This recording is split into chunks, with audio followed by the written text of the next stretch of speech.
മുറ്റത്തെ മരങ്ങളിൽ നെല്ലിക്ക മൂത്തുവിളഞ്ഞു കഴിഞ്ഞാൽ പിന്നെ വിളവെടുപ്പ്. കാത്തിരുന്ന ദിവസം വന്നുചേർന്നതിന്റെ സന്തോഷം കുരുന്നുമുഖങ്ങളിൽ കാണാം. നെല്ലിമരത്തിന്റെ ചില്ലകൾ ഒന്നനക്കുമ്പോൾ തന്നെ നെല്ലിക്കകൾ മഴ പോലെ മണ്ണിലേക്ക്. ഞെട്ടറ്റ് വീഴുന്ന നെല്ലിക്ക വാരിയെടുക്കാൻ കുട്ടികളുടെ മത്സരയോട്ടം. പിന്നെ സ്കൂൾ മുറ്റത്ത് ആഘോഷവും ആവേശവും. പിന്നീടങ്ങോട്ട് നെല്ലിക്കയുടെ ചവർപ്പും മധുരവും നുണഞ്ഞങ്ങനെ ഇരിക്കും. ശിശുദിനം നാലിലാം കണ്ടം UP സ്കൂൾ മുറ്റത്ത് ഉത്സവ പ്രതീതിയാണ്.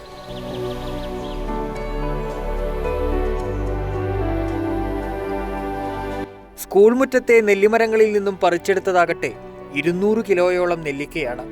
കുട്ടികളും അധ്യാപകരും രക്ഷിതാക്കളും ഒക്കെ ചേർന്ന് വർഷത്തിലൊരിക്കൽ ഉത്സവ പ്രതീതിയിൽ നെല്ലിക്കകൾ പറിച്ചെടുക്കുന്ന പതിവ് ഇന്നും തുടരുന്നു.